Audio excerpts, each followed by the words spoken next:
오늘 저녁의 제목도 내 양을 먹이라, 이런 제목입니다. 우리가 하나님 수준만큼, 그렇게 우리의 수준이 하나님 수준만큼 그렇게 살 수가 있을까요, 없을까요? 예? 없을 것 같습니까? 하나님 그걸 원하세요. 우리를 하나님의 수준만큼 끌어올리시기를 원합니다. 그리스도의 장성한 분량에 이르도록 자라가기를 원하시는 것이 하나님 마음입니다. 우리 수준이 땅을 딛고 땅을 기는 그런 수준이 아니라 우리 수준이 하늘을 향하여서 비상하고, 그리고 하늘의 일들을 꿈꾸고 하늘의 일들을 성취하는 그런 목적을 하나님 가지고 계시고, 또 그렇게 우리를 서기를 원하십니다. 그래서 우리의 수준을 하나님의 수준만큼 끌어올리고 그렇게 우리의 수준을 향상시키기 위해서 방법이 있습니다. 하나님께서 그렇게 우리에게 그런 방법을 주셨습니다. 그 방법을 오늘 다시 한번 말씀을 통하여서 우리의 수준을, 우리의 마음부터, 우리의 기도부터 끌어올리고 우리가 결국 그 수준에 이르기까지 나아가는 은혜가 있기를 주님의 이름으로 축원합니다. 우리는 모든 사람이 다 그렇듯이 하나님의 형상으로 하나님 우리를 지으셨습니다.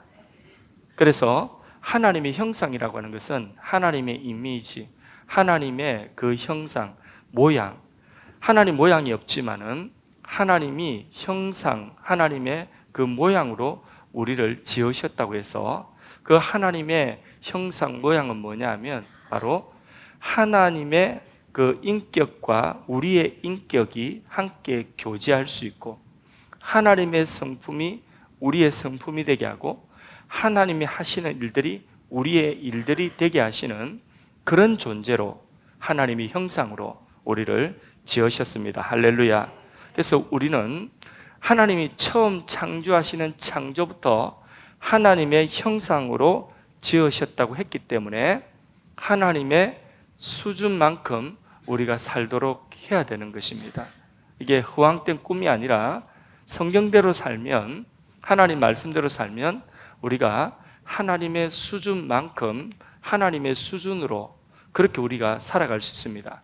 예수님께서도 말씀하시기를 요한복음 14장 12절에 너희가 나를 믿으면, 나를 믿는 자는 내가 하는 일도 할 것이고 또 그 다음에 그보다 더 큰 일도 하리라. 이 말씀을 믿습니까? 이게 우리의 자존감입니다. 우리의 수준이 하나님의 형상이고 우리의 수준이 하나님의 수준, 예수님이 하신 일을 우리가 하고 예수님이 하신 일보다 더 큰 일도 할 수 있는 이것이 우리의 수준입니다. 이것이 바로 우리의 자존감입니다. 이 자존감을 가져야 되는 것입니다. 그래서 내가 누구인가, 또 내가 얼마나 귀한 자인가 알아야 됩니다. 그래서 스스로를 귀하게 여기지 않으면, 그러면 누가 나를 또 귀하게 여겨 주겠습니까? 특별히 내가 스스로 자존감이 나는 좀 낮다, 나는 자존감이 굉장히 다른 사람 비교해서 낮다, 나는 또 다른 사람과 비교해서 이런저런 것들이 너무 부족한 사람이다, 이렇게 생각되시는 분들이 있다면 더욱더 다른 사람이 나를 바라보고 내가 나를 생각하는 것이 아니라 성경이 나에 대해서 뭐라고 말씀하시는지 그것을 우리가 항상 잊어서는 안 됩니다. 그래서 우리의 자존감은 성경이 나를 누구라고 하는가? 성경은 온 천하보다 나를 귀하다고 여기십니다. 하나님은 나 한 사람을 위해서라도 십자가에 못 박히도록 예수님을 내어 보내주셨을 것입니다. 하나님은 우리 한 사람 한 사람, 나 한 사람을 너무나 소중하게 여기시고 하나님의 형상으로 그렇게 우리를 귀하게 여기시는 줄로 믿습니다. 그래서 내가 얼마나 귀한 자인지, 나를 위하여서 하나님이 하나님의 독생자를 보내주셨고 나를 위하여서 하나님의 독생자 예수님께서 십자가에서 피 흘려 나의 생명을 대속해 하셨다. 그래서 구원한 나의 존재가 얼마나 귀한지 우리가 알아야 되는 것입니다. 이 자존감이 무너지면 우리는 불행해집니다. 우울해집니다. 그래서 내가 누구인지 성경이 말씀하고 있는 그 나의 그 자존감이 그게 회복이 안 되고 내가 누구인지 모르면 그때부터 나는 불행한 사람이 자꾸 되는 것입니다. 외모는 중요하지 않습니다. 우리의 외모는 중요하지 않습니다. 오히려 못나면 더 좋을 수가 있습니다. 못날수록 더욱더 하나님 의지할 수 있으니까. 잘난 사람은 자기 잘난 맛에 살아가거든요. 근데 못나면 오히려 더 좋습니다. 못나면 자기 자랑할 게 없기 때문에, 못나면 오히려 하나님만 자랑해야 되기 때문에 하나님 더 의지할 수가 있는 것입니다. 근데 이 자존감이 무너지면 사람이 불행해지고 우울해지고 심하면 죽고 싶은 마음까지 생기게 되는 것입니다. 지금은 남의 이야기 같지만은 우리가 살다 보면 그런 때가 올 수도 있습니다. 믿음의 사람 엘리야도 어느 순간 자기가 누구인지, 자기가 왜 그 자리에 서 있는지 그걸 상실을 하고 잊어버리고 나니까 죽고 싶었어요. 갑자기 너무 자기가 외롭고 자기 혼자만 세상에 버려진 것 같고, 그래서 하나님께 뭐라고 부탁하죠? 차라리 나를 죽여달라고. 그게 뭡니까? 그게 우울감이죠. 차라리 나를 죽여달라, 죽고 싶은 이런 마음이 생기는 것입니다. 하나님의 사람 엘리야도, 그래 불의 사자도 이런 때가 찾아오는 것입니다. 외롭습니다. 내 곁에 아무도 없는 것 같습니다. 심지어는 하나님도 내 곁에 안 계신 것 같습니다. 그런 감정이 막 쓰나미처럼 덮여오는 것입니다. 정말 그러면 내 곁에 아무도 없고 나는 외롭고 나는 버려졌고 하나님도 내 곁에 안 계실까요? 그거 아니죠. 가족도 있어요. 친구도 있어요. 하나님이 내 곁에 아무도 없고 나만 홀로 남았습니다. 차라리 죽여주세요 할 때에 하나님이 엘리야에게 뭐라고 말씀하십니까? 뭐라고 말씀하시죠? 바알에게 무릎 꿇지 아니한 사람 7,000명이나 있다는 거예요. 혼자 아니라는 거죠. 너와 똑같이 바알에게 무릎 꿇지 않는 사람 7,000명이 있다. 7,000명이 어디 적은 숫자입니까? 7,000명이나 있다. 그리고 내가 너와 함께한다. 그러면서 폭풍으로도 바람으로도 불로도, 그러면서 세미한 음성으로도 하나님이 가장 가까이 있다는 것을 알려주지 않습니까? 내 감정이 하나님이 안 계신 것 같고, 나 못난 사람 같고, 나 버려진 사람 같고, 나 외로운 사람 같은 감정일 뿐이지 하나님이 함께 하시는 것입니다. 나는 정말 그런 자가 아니라 하나님이 보실 때에 나는 하나님이 가장 소중하게 여기시는 한 사람인 줄로 믿습니다. 그래서 성경이 말씀하는 나는 하나님의 형상이다. 창세기 처음 하나님이 사람을 만드실 때에 선포하신 선포가, 우리 사람에 대한 선포가 하나님의 형상이다. 우리는 하나님의 형상입니다. 그래서 창세기 1장 28절에 하나님께서 사람을 만드시고 하나님의 형상이라 하시면서 명령하셨습니다. 뭐라고 명령하시는가? 너는 생육하고 번성하여서 땅에 충만하라. 그리고 땅을 정복하라. 그리고 땅을 다스려라. 온 우주와 만물을 다스리라. 다스리는 것은, 통치는 누구의 것입니까? 하나님의 것이죠. 그런데 그 통치를 누구에게 맡기셨죠? 그렇죠. 우리에게 맡기셨어요. 모든 만물을 다스리라, 통치하라. 이런 권세를 하나님은 하나님의 형상인 우리에게 주셨습니다. 그런데 죄로 인하여서 이 하나님의 형상이 망가졌죠.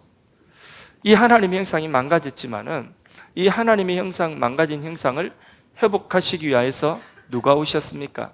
제2위 하나님이신 성자께서 이 땅에 오셨습니다. 그리고 그 성자께서 십자가에서 우리의 그 죄값을 다 사하여 주시고 치러 주시고 하나님의 형상을 회복하여 주셨습니다. 할렐루야.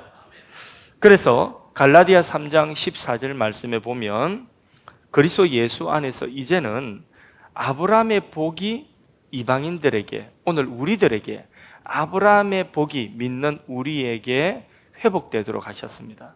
그래서 우리는 예수 믿고 죄를 사함받는 그 자리에 머무르는 것이 아니라 하나님이 아브라함에게 약속하셨던 너는 복의 근원이다. 네가 어디로 가든지 너는 복의 근원이다. 너를 통하여서 천하 만민이 복을 받을 것이라고 하는 이 아브라함의 축복을 예수 믿는 우리에게 회복하여 주셨어요. 그냥 죄만 사함받고 그치는 것이 아니라 더 나아가서 아브라함의 복, 그래서 모든 세상이 나를 통하여서 복을 받는, 그래서 우리는 그런 생각을 가져야 돼요. 내가 오늘 이 가게에 들어가서 내가 오늘 여기에서 밥을 먹고 여기서 기도하고 밥을 맛있게 먹고 이 가게를 축복하고 나오면 그럼 이 가게가 오늘 복될 것이야. 왜? 나는 복의 통로이기 때문에. 그런 마음을 가져야 돼요. 예, 우리가 무엇을 하든지 우리는 우리를 통하여 세상에 복이 흘러간다. 그래서 당당해야 되는 것입니다. 세상 앞에 쫄지 마시고 세상의 외모 앞에서 두려워하거나 기죽지 마시고 우리는 당당해야 되는 것입니다. 왜? 우리는 제사함을 받았을 뿐만 아니라 아브라함의 복을 우리가 받아서 우리가 복의 근원인 것입니다. 그래서 우리가 먼저 복되어지고 그 복이 내가 선자리로 흘러가도록 하는 것입니다. 그래서 직장에서도 나 때문에 이 직장이 복을 받는다, 하나님의 복을 받는다, 이렇게 우리가 생각을 하면 나는 이 직장에서 없어서는 안 되는 소중한 사람이 되는 것입니다. 그런 자존감을 갖고 살아가기를 축복합니다. 예수 믿고 우리가 하나님의 형상을 회복했다고 믿으시면 아멘 하십시오. 내가 누구인지 분명하게 알아야 되는 것입니다. 우리는 모두가 너무 귀한 존재입니다. 때로는 사람들에게 무시를 당하기도 합니다. 때로는 돈이 없어서, 때로는 사람이 내 곁에 없어서 하고 싶은 일을 하지 못하고 눈물 흘리는 일들도 있습니다. 저도 목회를 하면서 돈이 없어서, 사람이 없어서 눈물 흘리는 일들이 한두 번이 아니었습니다. 그러나 그때마다 내 마음속에 하나님이 주시는 그 분명한 것은 무엇이냐면 나는 하나님이 이 자리에 부르셔서 여기 있다는 것입니다. 하나님이 왜 나를 여기에 부르셨는가, 그리고 내가 왜 여기 서 있는가, 그걸 분명히 나는 잊지 않으려고 노력을 했고 몸부림쳐 왔습니다. 하나님께서 이 자리에 나를 부르셨다. 그리고 하나님께서 이 일을 맡기셨다. 부흥이 돼도 되고 부흥이 안 돼도 돼요. 하나님이 나를 이 자리에 부르신 것이 분명하기 때문에, 그러면 나는 이 자리에서 하나님이 부르신 그 자리에서 살다가 죽더라도 나는 하나님이 부르신 그 자리에서 나는 존귀한 자고, 내가 이 자리에 하나님이 불러서 서 있다는 이 분명한 자아 정체성이 가지고 있으니까 하나님께서 흔들리지 않게 하시고, 그렇게 목회를 오늘까지 하면 사람 없어서 돈 없어서 서럽고 눈물 나는 일 있지만은 그런 모든 것들을 이기고, 그리고 하나님께서 목회를 하게 하시는 것입니다. 그런데 그런 것이 없으면, 하나님이 나를 여기에 부르시고 나를 여기에 목회할 수 있는 목회자로 부르셨다는 하나님의 부르심에, 그게 나 자신에 대한 그 자아식, 자존감이 그게 없으면 사람이 한없이 초라해집니다. 너무 초라해집니다. 부르는 데도 없고, 불러서 가도 문 밖에 세워놓고 얼마나 그렇게 사람이 그렇게, 야, 내가 이거밖에 안 되나, 내가 이렇게밖에 대접을 못 받나, 내가 이렇게 하려고 목회자로 내가 이게 나섰나, 이런 마음이 들 때는, 그때는 이렇게 마귀가 그런 음성을 주는 것입니다. 저분들이 몰라서 그렇다, 가치를 몰라서 그렇다, 신방의 가치를 몰라서 그렇다, 목회자가 와서 한번 기도해 주는 그 가치를 몰라서 그렇다, 몰라서 그렇다, 하나님이 나를 이 자리에 부르셨다, 모르는 사람에게라도, 그 가치를 모르는 사람에게라도 하나님이 축복하게 하셨으니까 나는 기도해 주고 축복해 줘야 된다, 그리고 기다려서라도 축복해 줘야 된다, 그분이 일 다 마칠 때까지 문 밖에서 기다려서라도 그분 만나서 기도해 줘야 된다. 인간적인 생각을 가지면 자존감, 자존심이 상하고 내가 이렇게까지 해야 되나 이런 생각이 들지만은, 그러나 그런 모든 마음들은 다 인간의 생각이고 하나님이 나를 이 자리에 부르셨다 하면 그런 모든 것들을 이게 나의 스스로의 자존감을 지켜갈 수가 있는 것입니다. 여러분, 차 타고 갔는데 봉고차 15인승 털터리 차 가지고 서울에 어느 호텔에 함께 교인하고 약속해서 갔는데 차 빼라고 할 때에 나도 이 호텔에 온 손님인데 차 빼라고 할 때에 여러분 그 마음이 어떻겠습니까? 여러분 그런 경우도 당해봤습니다. 차 빼라더라고요. 뭐 여기 왔다니까 일단 차부터 빼라고 하더라고요.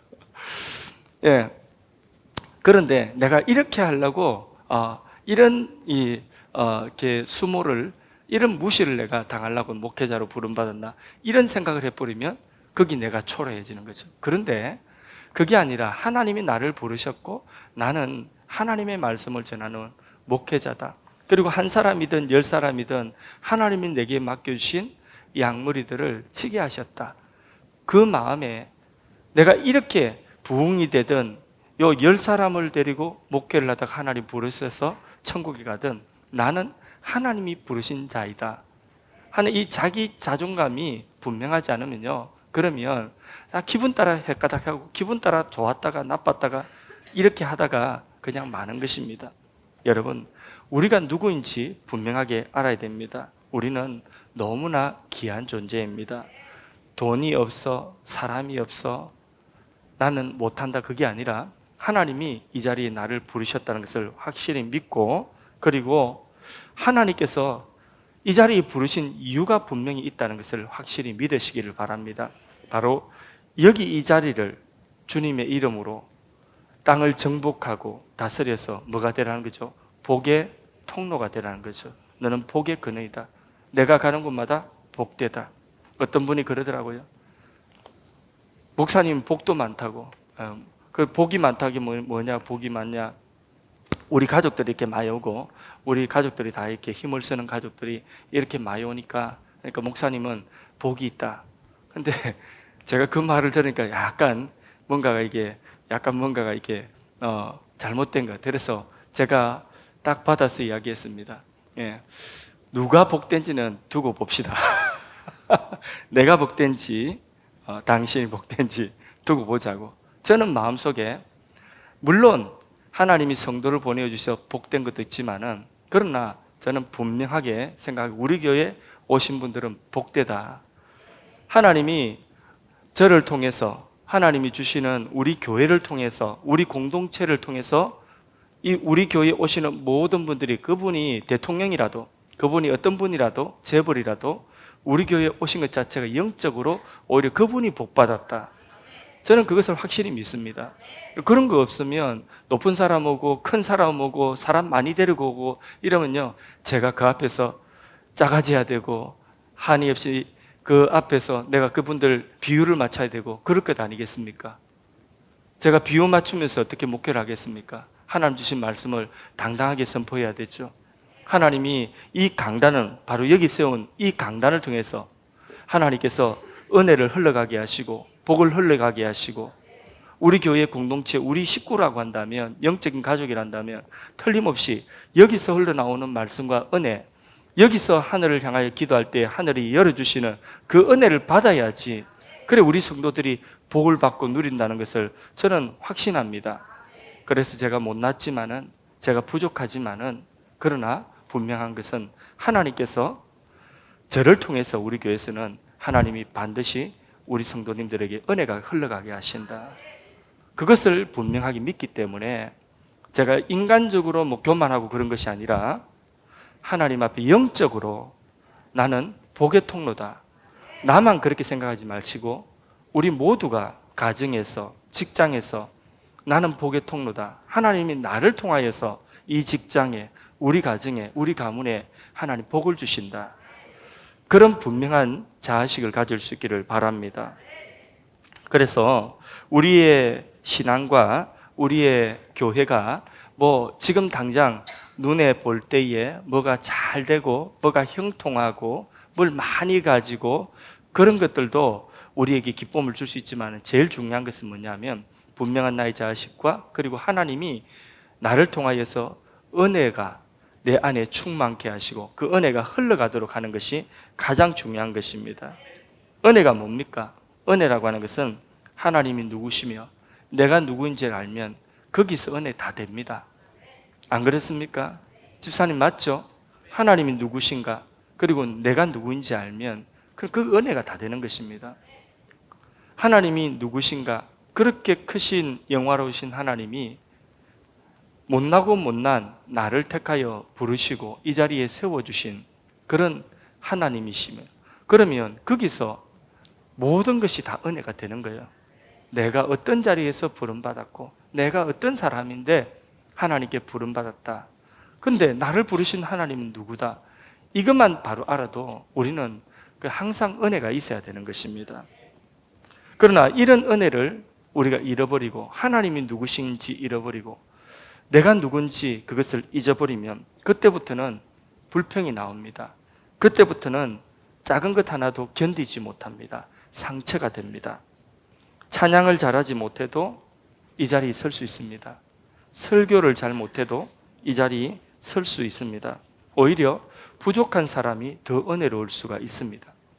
화려한 언변을 가진 사람보다, 목소리 좋은 사람보다 오히려 부족한 사람, 못난 사람이 이 자리에 있으면 더 은혜로울 수가 있습니다.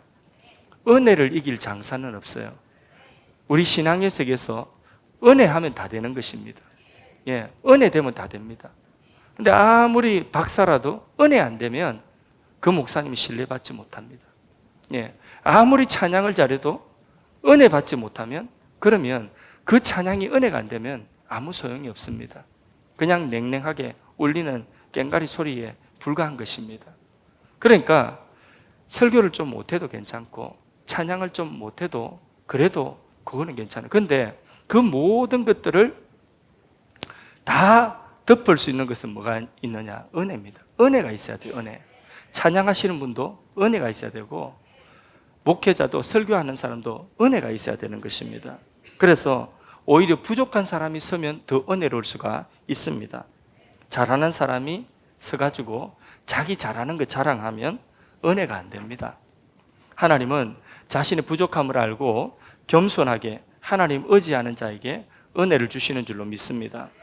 부족할수록, 힘들수록, 가진 것이 없을수록 더 무릎 꿇고 철회하고 금식하고 기도할 때에 그때에 하나님의 은혜가 옵니다.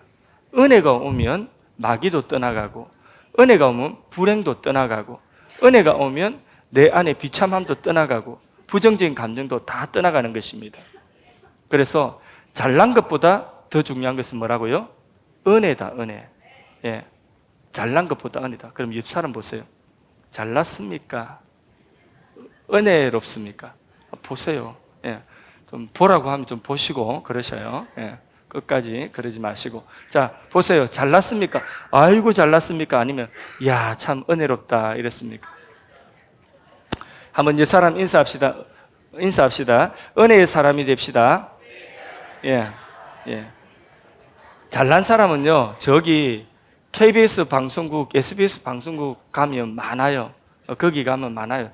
다 비슷비슷하게 요즘 다 잘났더라고. 뭐 때문에 그런지 모르겠는데.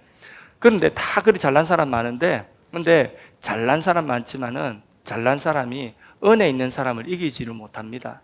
예. 목회도 보면요, 1등한 사람, 머리 좋은 사람, 똑똑한 사람, 언변 많고 수완 좋은 사람, 너무 수완이 좋은 사람, 뭘 잘할 것 같은데 처음에는 한 1, 2년 잘해요. 그런데 가다 보면 어느 날 바람과 같이 사라지고 없어요. 그러니까 실력이나 수완이나 이런 것이 은혜를 못 이깁니다. 은혜가 있어야 됩니다. 예. 그래서요, 사람마다 다 영성이 있습니다. 영성은 뭐냐면 영적인 상태가 영성입니다. 그래서 찬양하는 사람도 영성이 있고요, 설교하는 사람, 기도하는 사람 다 영성이 있습니다. 봉사하는 사람 다 교인들의 영성이 다 있습니다. 영성이 뭐라고요? 영적인 상태입니다. 그 영성이 어디로 묻어나오냐면 말과 행동으로 그 영성이 다 묻어나오는 것입니다. 학생들이 모이면 맨날 오빠 이야기하고 연애 이야기하고, 그러면 모일 때마다 오빠 이야기, 연애 이야기, 누구누구 사귀고 누구누구 깨지고, 이건 또 누구 뭐 썸 타고, 은혜의 영성이 아니라 이건 연애의 영성이 충만한 것입니다. 그 정도 수준인 거죠. 어떤 여학생은요, 깜짝 놀랐어요. 자기 엄마 화장품을 얼마나 바르고 나왔는지 저것만 줄 알았어. 학생이 그렇게 발라가지고 그럼 뭐 하려고 그렇게 발라 나왔는지 모르겠어요. 시집 갈 것도 아닌데 당장에, 그죠? 아직 대학도 안 갔는데, 예, 그 연애 영성이 충만해가지고 그럼 되겠습니까? 사람마다 각자가 그 다 묻어나 말과 그 행동에서 그 영성이 다 묻어나옵니다. 자, 찬양팀이 찬양을 하고 성가대가 성가를 합니다. 그런데 그렇게 찬양을 하는데 거기서도 뭐가 나오느냐? 영성이 묻어나옵니다. 영성. 그래서 거기에서 은혜의 영성이 묻어나와야 돼요. 그래서 은혜롭다 이래야 되는 것입니다. 찬양을 들으면 은혜롭다 이래야 됩니다. 예. 그래서 찬양 인도를 잘하고 화려한 곡, 어려운 곡을 많이 하고 그렇게 하는 것도 참 잘한다 하는 것보다, 제가 이야기했죠, 잘하는 것보다, 멋진 것보다 뭐가요? 은혜가 이긴다. 예. 한번 따라합시다. 잘하는 것보다 은혜가 이긴다. 예. 우리 인생은 뭘 잘할 수도 있고 좀 부족할 수도 있습니다. 그런데 은혜가 있으면 우리 인생 성공하는 것입니다. 여러분에게 하나님의 은혜가 있기를 축복합니다. 그런데 예수님과 같은 영성, 그 영성을 가지는 것이 기독교 신앙이거든요. 예수님과 같은 그 영성은 어떻게 우리가 가질 수 있겠습니까? 예, 자, 다 썼으면 대답을 하세요. 예, 계속 쓰기만 하지 마시고, 예, 예수님과 같은 영성은, 예, 계속 끝까지 질문하는데 쓰기 없기, 예, 대답하기. 자, 예, 어떻게 해요? 예, 그렇죠. 예수님이 하신 일을 하면 되죠. 그죠? 예수님께서 뭐라고 하셨죠? 내 양을 먹이라. 예수님 목양하셨잖아요. 그죠? 예수님 목양하신 그 일을 하면 예수님의 마음, 예수님의 영성을 가지게 되는 것입니다. 그럼 우리 수준이 어디까지 올라간다고? 그리스도의 장성한 분량에까지 자라간다는 것입니다. 그래서 예수님의 영성은 예수님이 말씀하신 대로, 예수님이 하신 대로 내 양을 먹이라. 이거 하면 되는 것입니다. 여러분, 예수님 마음 만나고 싶습니까? 예수님 우리 지금 육체로, 우리 눈으로는 우리 죽기 전까지는 만나지 못합니다. 그러면 예수님을 지금 만나고 싶습니까? 예수님 마음 만나고 싶습니까? 그러면 아멘 하셨는데 어떻게 하면 예수님 마음 만날까요? 예, 목양하면 됩니다. 내 양을 먹이라 하신 말씀처럼 예수님의 이런 양을 찾고 예수님의 이런 양을 먹이는 일을 하면 예수님 마음 만납니다. 혹시 여러분 장윤석 목사의 마음을 만나고 싶은 분이 혹시 있습니까? 예. 그거는 좀 아닌 것 같아요. 예수님 마음은 만나도. 근데 여러분, 이거 알아야 돼요. 목사의 마음은, 목회자의 마음을 안 만나면요, 예수님 마음 만나기 쉽지 않습니다. 예. 그거 알아야 돼요. 목회자의 마음을 만나야 진짜 교인이 되고, 목회자의 마음을 만나야지 그 마음을 딛고 어디로 가냐? 예수님 마음 만나게 됩니다. 제가 어려운 이야기 하는데 왜 어렵냐면 제 입으로 이런 말 하는 게 어려워서 그래요. 근데 이게 원리입니다. 예. 목회자의 마음을 먼저 만나야지, 그래야지 예수님의 마음을 그 마음 통해서 만난다는 걸 알아야 돼요. 예. 목회자가 울면 여러분 같이 울어줘야 돼요. 목회자가 지금 힘들어하면 여러분 같이 기도해 줘야 돼요. 그게 뭐냐? 목회자의 마음을 만나는 거거든요. 같은 눈물을 흘릴 수 있다는 거. 그래서요, 결혼해서 아기를 낳으면, 그러면 뭐가 나오죠? 모성애. 결혼해서 아기를 낳으면, 네, 물론 이제 이렇게 아기 우유도 나오고 하죠. 그런데 모성애가 나옵니다. 결혼해서. 딱 모성애가 생기면, 그러면 이전에 없던 능력이 생기는 거죠. 이전에 없던 능력이 뭐냐? 부끄러움을 이깁니다. 예. 그래서 어디서든지 아기가 울면 젖 먹일 시간 되면 그럼 길거리에서라도 돌아서서라도 그렇게 가슴을 걷어붙이고 아기 젖을 먹이는 것입니다. 이게 처녀 때는 있을 수 없는 일이죠. 그게 모성애입니다. 모성애가 있으면 두려움이 없습니다. 두려움을 이길 수 있습니다. 그게 모성애입니다. 자식이 잘 되고 자식이 바로 서는 길이라고 한다면, 그러면 있는 것 없는 것 다 헌신하고 나 자신을 다 희생해서라도 자식 잘 되는 길이라면 내가 다 투자하고 다 희생할 수 있다, 다 헌신할 수 있다. 이게 모성애 아닙니까? 예, 새벽에도 이야기했지만은 황수관 박사님 예전에 그분이 간증할 때 들어보니까 1.4.5대 때에 폭탄이 뻥 하고 터지는데, 근데 폭탄 터지자마자 그냥 반사적으로 그 아이들을 깍 끌어안고 품에 딱 안고 엎드리는 분이 어머니였다는 거예요. 아버지는 어디 있냐? 아버지는 혼자 살겠다고 참호에 가가지고 두 분이나 그렇다는 거죠. 두 분이나. 그래서 모성애가 이렇게 대단한 것이다.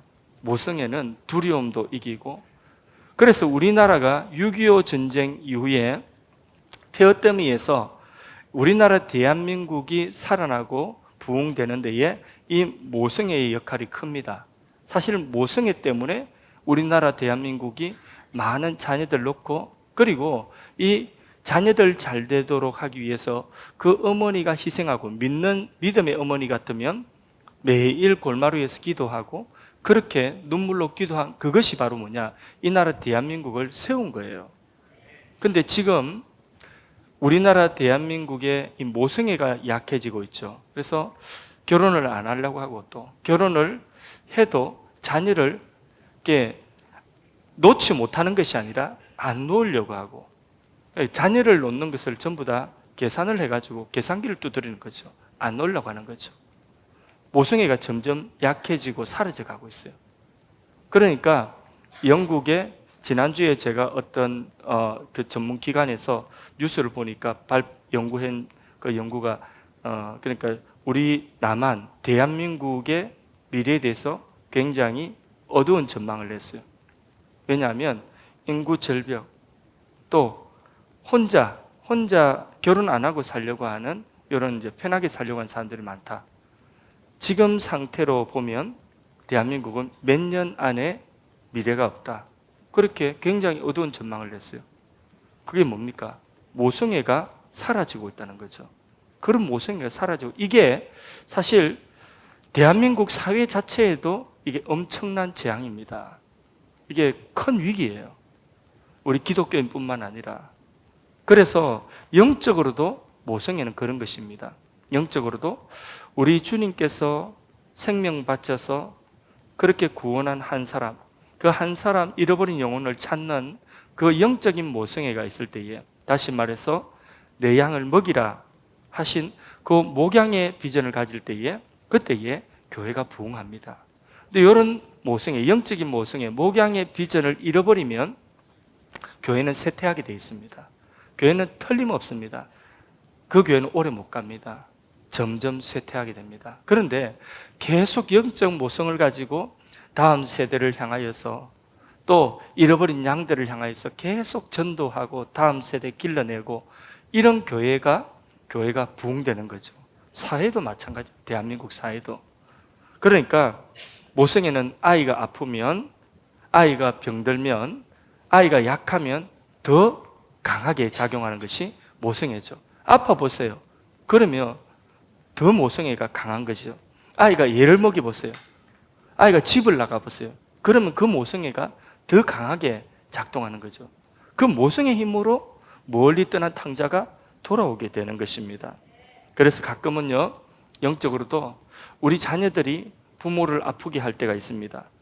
그러면 그 자녀가 부모를 아프게 하는 것은 바로, 자녀는 우리의 선생입니다. 아이들을 품고 사부해야 됩니다. 왜냐하면 그렇게 함을 통해서, 그 자녀를 통해서 나의 영적인 모성이 더 강하게 자라가는 것입니다. 틀림없습니다. 그래서 저는 아이들 자랄 때에 아이들이 아파서 막 이게 끙끙 앓고 있으면, 사실 그렇게 앓고 있는 모습을 보고 제가 대신 아파줄 수 있으면, 내가 이 아이를 대신 아파주고 이 아이가 나으면 대신 아파줄 수 있을 것 같아요. 안 믿으시면 안 믿으시세요? 저도 그런 그게 있어요. 예. 대신 감기 걸려주고 싶고, 그 대신 아프고 얘가 낫는다면 집사람은 안 그렇겠습니까? 그죠? 그래도 우리 다 모성한 부성도 그 어느 정도까지는 좀 따라갑니다. 목양의 영성도 마찬가지입니다. 전도하고 영혼을 섬겨봐야지, 그래야지 아는 것입니다.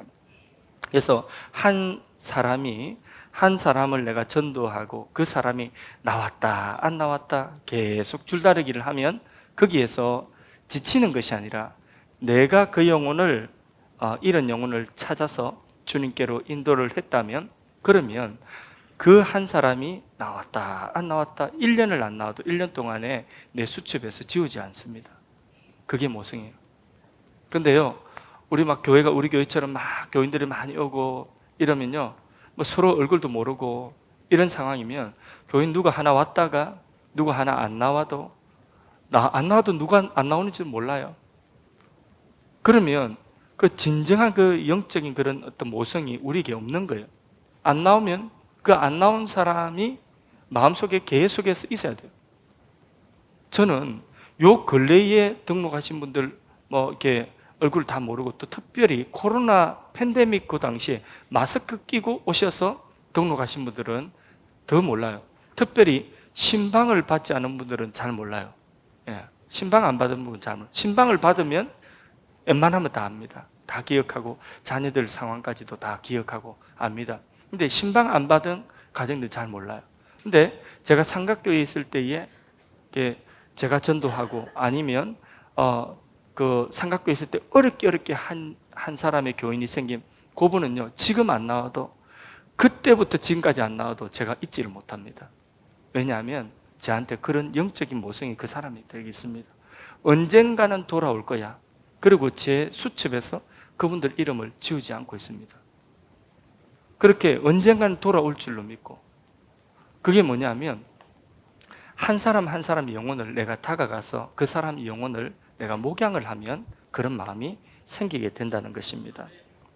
그래서요, 이런 마음을 가지고 있을 때에 우리 교회 성도들이 다 이런 마음을 가지고 있으면, 그러면 이 마음을 가진 교회 공동체 안에 누군가가 딱 오면, 그러면 그게 느껴지는 거죠.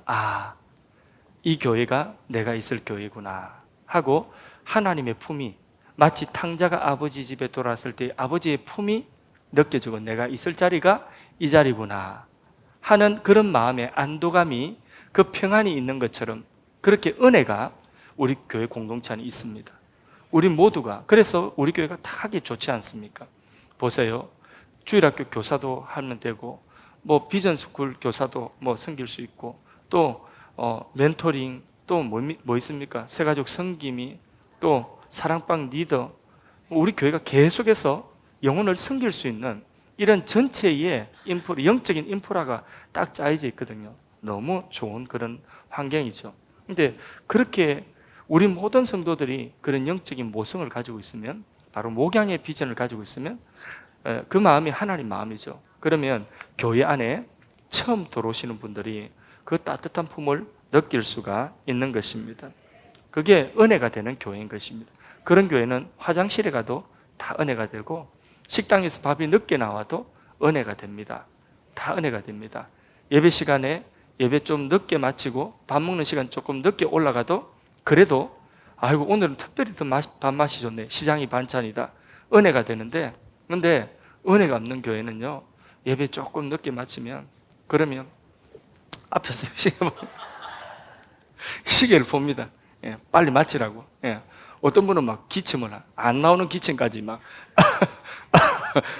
이렇게 기침을 합니다. 그리고 막 올라가면서 벌써 이렇게 식당에 밥 늦게 먹으니까 배고프다고 막 이렇게 예배 시간 너무 길다고 불평하고 그러죠.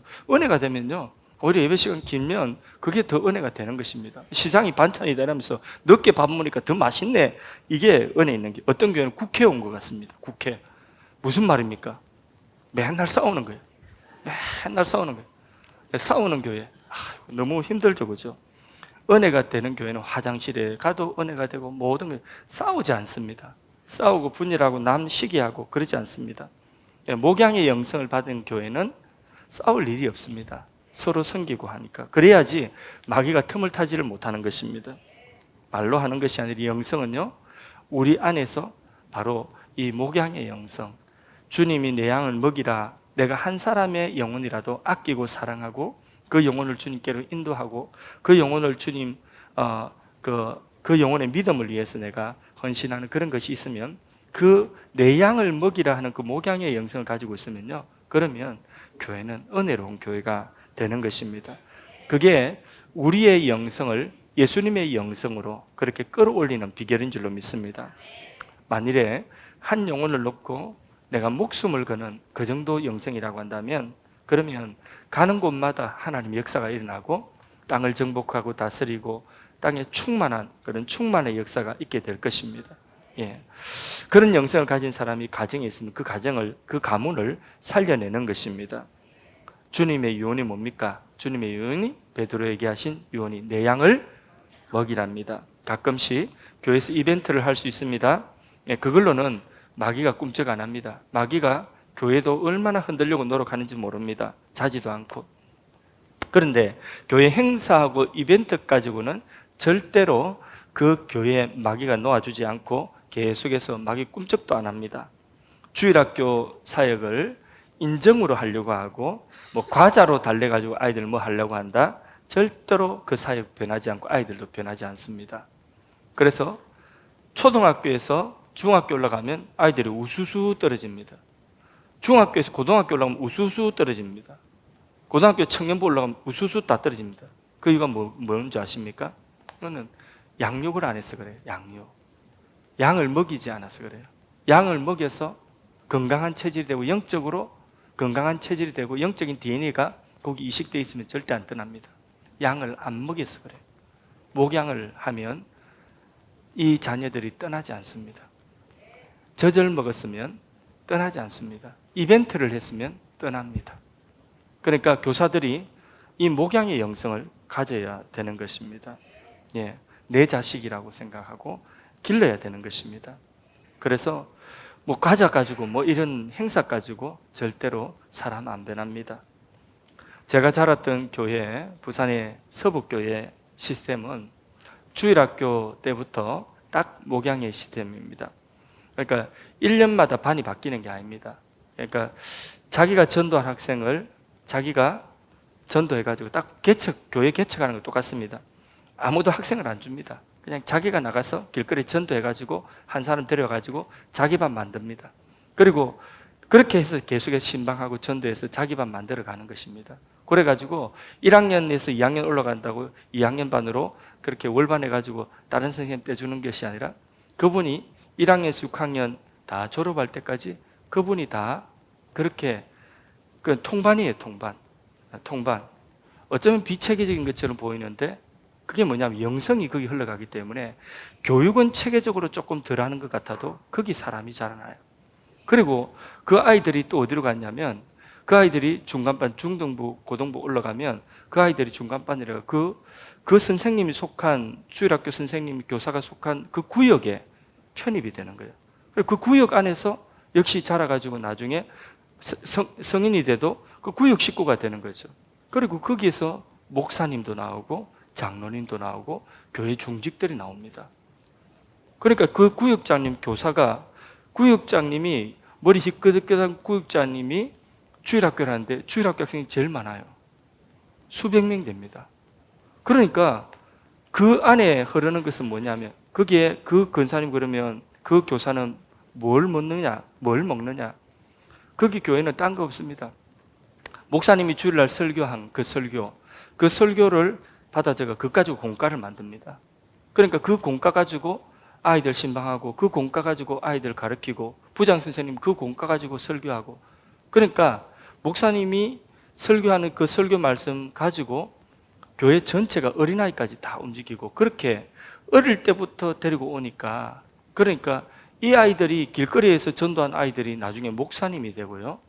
선교사님이 되고요. 이런 일이 일어나는 거죠. 그게 뭡니까? 그게 목양의 영성이에요. 그 구역장님은요, 진짜 자기 그 생명처럼 그 구역 식구 한 사람 한 사람에 대한 그런 애착과 그런 사랑을 가지고 있어요. 호되게 야단칠 때는 엄청 호되게 야단치고요. 그래서 이제 중매해가지고 시집가고 장가가고 그렇게 가정이 또 세워지고 그런 시스템이에요. 그러니까 주일학교 학생들이 전 세계에서 주일학교 제일 많아요. 비체계적인 것 같은데 이게 사실은 가장 이게 끈끈한 영성이에요. 예. 그래 목양의 영성이 저 주일학교 교사에까지 흘러가는 거죠. 주일학교 학생들 중에서 누가 제일 말 잘 안 듣는 학생이 누군지 아세요? 교회 장로님 아이들, 교회 안수집사님 아이들, 권사님 아이들 제일 말 안 들어요. 그 중에 하나가 저였어요. 진짜 말 안 들었습니다. 예. 근데 이런 사람 맡아가지고 얼마나 고생하고 너무너무 말아요. 자기 아버지가 장로님이고 자기 엄마가 권사님인데 지가 권사님인 줄 알고 지가 장로님인 줄 알아요. 무슨 근세 있는 것처럼 주일학교 교사 말도 안 듣고. 그런데요, 그렇게 말 안 듣다가도 중학교 올라가면요, 그 말 안 듣는 아이가 중학교 올라가면 뭐 시키느냐면 그 주일학교 보조교사를 시킵니다. 그래서 저도 중학교 1학년 올라가자마자 보조교사였어요. 말 진작 안 듣다가 주일학교 보조교사를 하게 됐어요. 보조교사 하다가 나중에 거기에서 목사가 나오고 거기서 또 목양의 마음, 그러니까 하나님의 마음, 선생님의 마음, 목사님의 마음, 그런 마음을 함께 배우게 되는 거죠. 그게 그 교회 시스템이에요. 그러니까 하나의 영성이 흘러가는 거죠. 그러니까 교회가 크고 강하고 그리고 부흥하고 아이들도 그렇게 많이 나오는 그런 교회가 되는 것입니다. 예. 역사에 훌륭한 목사님들이 다 어린 시절이 있었고 역사에 훌륭한 인물들이 다 어린 시절이 있었습니다. 우리는 어린아이 하나를 보더라도 그런 마음, 이 아이의 30년 이후에 그 모습을 우리가 바라보면서 그렇게 우리가 그 아이들을 목양의 마음으로 섬겨야 할 줄로 믿습니다. 그래서 교사는 말 안 듣는 아이 때문에 기도하고 엎드려 철회하고 하다가 하나님 만나고 하나님의 마음을 만나고 그리고 목회자의 마음도 함께 만나는 것입니다. 그렇게 그 아이를 위해서 울다가 기도하다 보니까 하나님이 거울을 딱 비춰주신데 그 아이의 모습이 누구의 모습으로 딱 얼굴이 바뀌어 나올까요? 예, 내 모습으로 얼굴이 딱 바뀌어 나오는 거예요. 그러면서 내가 바로 그런 모습입니다. 이래 되는 거죠. 그래서 해산의 수고를 할 때에 하나님의 영성, 예수님의 영성이 우리 안에 들어온다. 영혼을 두고 해산의 수고를 할 때에 세계 최대의 교회를 목회했던 조용기 목사님, 그분이 가만히 떼기를 이렇게 깔고 천막 치고 그렇게 목회를 시작을 했는데 막 거기에 귀신 들린 사람, 험한 사람들이 엄청나게 와가지고 힘들게 하는데 근데 그런 험한 사람들을 만나다 보니까 이분이 그런 분들을 상대해서 영적으로 그분들의 그 영적에 눌리지 않고 영적으로 그분들을 끌고 가기 위해서는 더 강한 영성이 있어야 되는 거죠. 그러니까 그렇게 거친 사람들이 오니까 귀신 들린 사람 오고 하니까 기도를 안 할 수가 없어요. 강하게 기도하니까 그러니까 강한 영성을 가지게 되는 거죠. 그러니까 그분이 큰 분이 되는 거죠. 마찬가지예요. 우리가 누군가를 우리가 섬기고 이 목양 영성을 가지고 누군가가 영혼이 막 힘들게 할 때에 그때에 우리가 강한 사람이 되는 것입니다. 주님 마음 닮아가는 거죠. 그리스도의 장성한 분량이 이르기까지 우리가 자라가는 줄로 믿습니다. 그래서요 하나님께서 한 영혼 우리에게 붙여주실 때에 그 영혼을 우리가 진심으로 사랑하고 저도 그렇더라고요. 한 사람 한 사람 마음속에 있던 분이 이렇게 떠나가거나 이사를 하거나 할 때 그때 마음이 되게 아프고 그리고 뭔가 살점 하나를 뚝 떨어뜨린 것 같이 그렇게 마음이 쓰리고 아픈 그런 마음들이 오래 갑니다. 한참을 갑니다. 그래서 저는 또 얼굴에 표시가 또 다 나는 사람이라서 뭘 별로 숨기지 못해요. 좋으면 그냥 애들처럼 해볼래 하고 좋은 거 표시도 안 하고 그죠. 또 기분 나쁘면 또 기분 나쁜 표도 또 나가지고 그래서 제가 이렇게 얼굴에 표가 그렇게 아마 나고 그럴 거예요. 한동안 그런 때가 있으면 그런 시기에는 몇 달 동안 저도 홍역을 치르고 제 얼굴에 그런 표시가 다 나고 그러면 교회 전체가 또 마음속에 힘들고 그게 뭐냐면 우리 살점 하나가 떨어져 나가서 그런 마음이 생기는 거죠. 그런데 끝까지 우리가 그런 마음을 가지고 우리가 그런 마음 잃어버리지 않고 목양의 영성 한 사람의 영혼을 소중하게 여기고 아끼는 그런 마음을 우리가 가지고 있을 때에 그때에 한 사람은 떠나갔다 할지라도 우리 마음속에 그 한 사람의 마음을 우리가 이해하고 아끼는 그런 마음이 있다면 그러면 한 사람은 떠나갔지만 하나님은 그런 마음을 가진 곳에 2사람, 4사람, 10사람을 보내주시는 줄로 믿습니다. 지금까지 우리가 경험한 것이 바로 그런 것입니다.